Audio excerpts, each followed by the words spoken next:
Hai, Assalamualaikum semua. Pada video kali ini, saya akan share dan kongsi dengan anda berkenaan bagaimana bau badan itu terjadi dan kenapa badan itu berbau. Jom kita saksikan.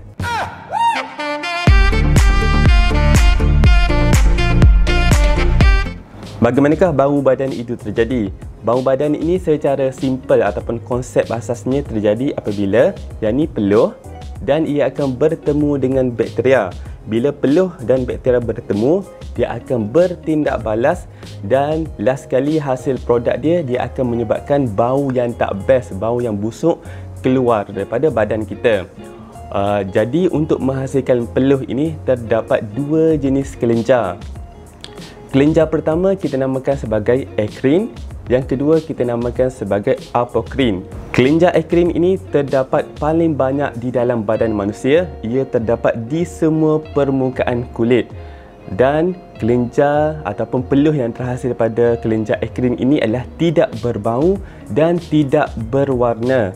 Manakala kelenjar kedua kita iaitu kelenjar apokrin terdapat di bahagian tertentu sahaja di dalam badan. Contohnya ialah seperti di ketiak, di kepala, kadang-kadang di lipatan peha dan juga di bahagian payudara. Kelenjar apokrin ini tidak akan aktif, tidak akan mengeluarkan peluh secara banyak sehinggalah seseorang itu dewasa. Kerana perubahan hormon apa semua, ia akan menyebabkan secretion peluh terjadi apabila seseorang itu dewasa. Peluh daripada kelenjar apokrin ini akan keluar melalui hair follicle, akan keluar melalui liang peluh. Dan peluh yang terhasil daripada apokrin ini terdapat komponen fatty acid dan protein. Jadi komponen fatty acid dan protein ini akan menyebabkan peluh ini senang bertindak balas dengan bakteria, dan bila ia bertindak balas, ia akan menghasilkan bau badan.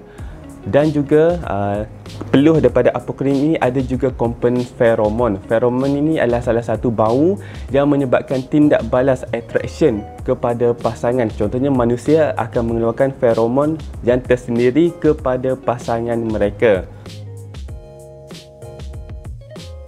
Seterusnya kita pergi kenapa bau badan boleh terjadi.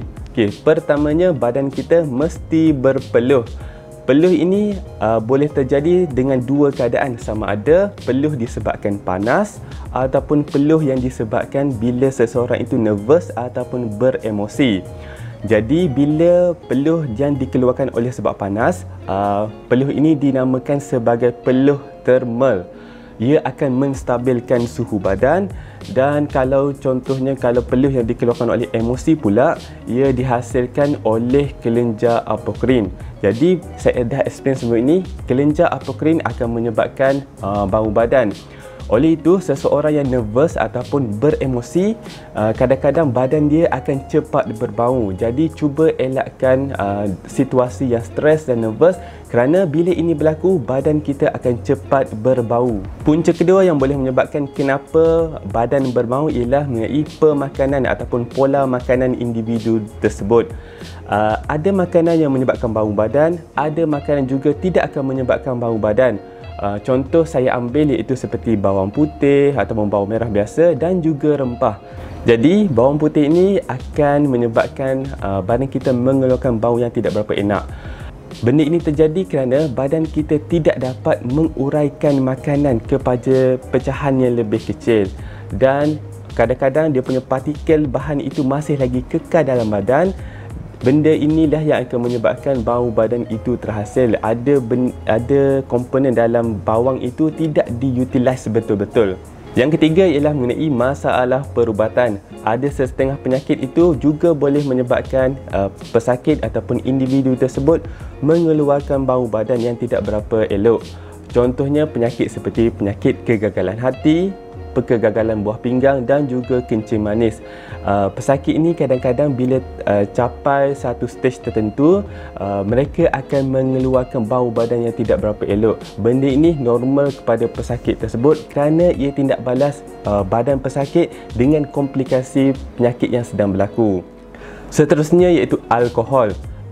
kebiasaannya alkohol ini akan dimetabolis, akan dicernakan di hati.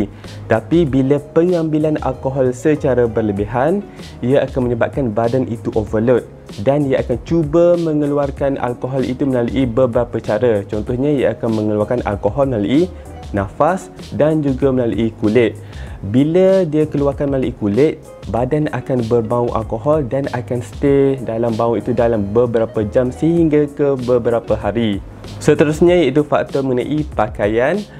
Pakaian yang kotor sekiranya diulang pakai akan menyebabkan senang berbau kerana pakaian itu sendiri dah tercemar dan mempunyai bakteria. Dan secara kebiasaannya, secara lumrahnya, pakaian dalam lebih senang tercemar berbanding pakaian di luar.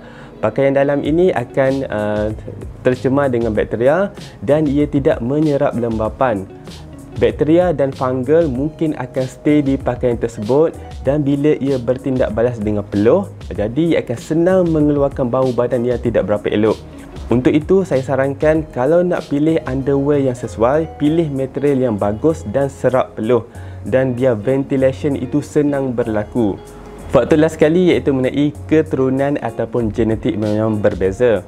Kadang-kadang etnik yang berbeza akan mengeluarkan peluh secara kuantiti yang berbeza. Ada juga keadaan penyakit di mana ia akan menyebabkan mutasi gen dan benda ini akan menyebabkan individu itu senang untuk berpeluh.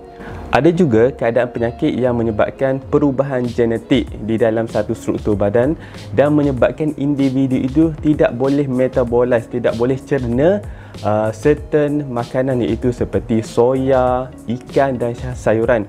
Apabila individu itu makan benda ini, dia akan menyebabkan sebahagian daripada makanan itu tidak dapat dicerna dan bau daripada makanan itu akan retain dalam badan dan senang untuk dikeluarkan daripada badan. Bila makan benda-benda tersebut, individu itu akan cepat mengeluarkan bau yang tidak berapa elok.